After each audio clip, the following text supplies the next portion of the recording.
रमेश जी, नोएडा से। श्री हरिवंश। श्री हरिवंश महाराज जी, आपके चरणों में कोटि कोटि प्रणाम। महाराज जी, मेरे कुछ संशय हैं, कृपया निवारण करने का कृपा करें। महाराज जी, क्या पद्मासन में कुछ और क्रियाएं कर सकते हैं, जैसे कीर्तन, पाठ पढ़ना, वार्तालाप या भोजन करना आदि? नहीं, पद्मासन में मंत्र जाप, नाम जप और शांत भाव से बैठ सकते हैं, बस, और नहीं।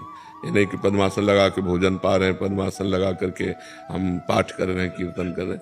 पद्मासन होता है शांत भाव, मन को एकाग्र करके नाम में, मंत्र में लगाया, शांत भाव से बैठे भगवत चिंतन कर रहे हैं। अब जितना लगा सको, 4 घंटे, 5 घंटे, 3 घंटे, 2 घंटे, भोजन आदि सुखासन पर, कीर्तन आदि खड़े होकर के या सुखासन में बैठ करके, अलग अलग है।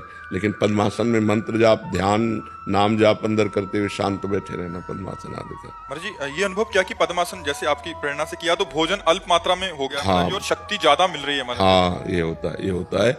भोजन अल्प हो जाता है और शारीरिक शक्ति बढ़ने लगती है, क्षमता बढ़ने लगती है। बहुत सुंदर। महाराज जी, क्या पद्मासन और सिद्धासन एक दूसरे के बाद कर सकते हैं? पहले हाँ, पद्मासन, फिर कर सिद्धासन? सकते, तुरंत कर सकते हैं।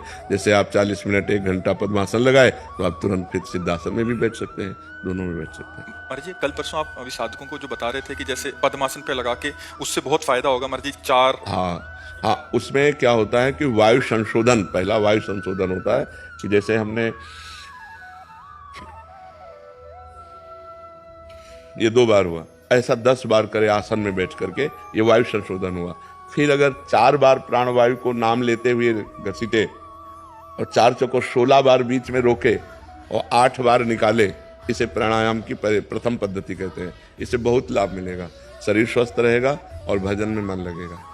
और महाराज जी, ये मतलब 10 बार एक साथ करना है महाराज जी? हाँ, 10 बार एक बार, पर अभ्यास करने के लिए 1-1, 2-2 से शुरू करें। गृहस्थ आश्रम में भी कर सकते हैं? आराम से कर सकते हैं, बहुत सरल है। मतलब 2 प्राणायाम कर ले, फिर 3 कर ले, फिर 4 कर ले, धीरे धीरे 10 की संख्या में पहुंचे। पर वो स्वास्थ्य लाभ क्या क्या मिलेगा इससे? सबसे पहला लाभ होगा कि मन शांत होने लगेगा, शरीर निरोग होने लगेगा, प्राणवायु बलिष्ठ सूक्ष्म हो जाएगी और भजन में मन लगने लगेगा, ब्रह्मचर्य ठीक हो जाएगा। बहुत से लाभ ही लाभ है इसमें। हानि तब है जब इसके व्यतिक्रम कर दे। जैसे आपने प्राणायाम किया और 30-40 मिनट निकालना चाहिए, कुछ 1 बूंद पानी भी नहीं पीना चाहिए। यदि आपने पानी पी लिया तो बिगाड़ कर दे। उससे पहले पी सकते हैं? हाँ, उससे पहले आप पी सकते हैं। 50 ग्राम 100 ग्राम पानी पी सकते हैं और तुरंत प्राणायाम में बैठने के लिए 50 ग्राम 100 ग्राम पानी पीकर बैठ सकते हैं। प्राणायाम का समय क्या है महाराज जी? कभी भी आप कर सकते हो, प्रातः, मध्याह्न, सायं, कभी भी आप कर सकते हो, जब आपको टाइम मिले तब स्वच्छ वायु में है। संध्या भी कर रहे हो, लेकिन जिनका प्राणवायु संशोधन कार्य तो दिन भर करते रहते हैं। योगी लोग तो दिन भर प्राणवायु का संशोधन करते हैं। तो संध्या काल में तो 1-2 प्राणायाम के लिए लिखा ही है कि प्राणायाम, हाँ, प्राणायाम करे, जरूर करे। माला कर सकते हैं पद्मासन? हाँ, पद्मासन, वही तो माला कर सकते हैं। प्राणवायु का संशोधन वैसे करना ही चाहिए, तभी शरीर स्वस्थ रहेगा और भजन में मन लगेगा। पर बस ये है कि थोड़ा नियम का पालन करे।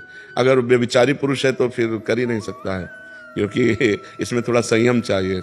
बिना संयम नियम के प्राणायाम होता भी नहीं है ना। कभी करते में स्टार्टिंग में चक्कर से आ रहा था, चक्कर से आप वो ब्रह्मचर्य की कमी के कारण, तभी हमने कहा ना, व्यभिचारी पुरुष जैसे आपने गलत आचरण किए तो ये पवित्र थोड़ी हो सकते। एक संयम पूर्वक, पहले संयम है, फिर नियम है, फिर प्राणायाम, फिर प्रत्याहार, फिर ध्यान, फिर धारणा, फिर समाधि है।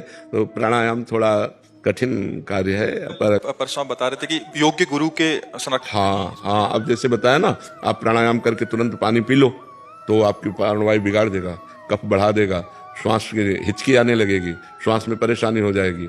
और अच्छा प्राणायाम करके जैसे तुरंत पानी पी लो तो दमा की बीमारी हो जाएगी, क्योंकि वायु को अब उसको 45 मिनट कम से कम टाइम दीजिए। प्राणायाम हुआ, अब 45 मिनट कुछ खाना पीना नहीं, अब वो पच जाएगी, फिर इसके बाद आप पा लीजिए।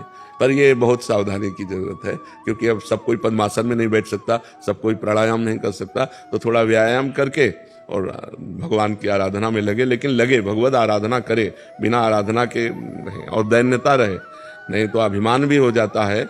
आराधना करने पर, साधना करने पर अभिमान भी हो जाता है, दैन्य रहे जी।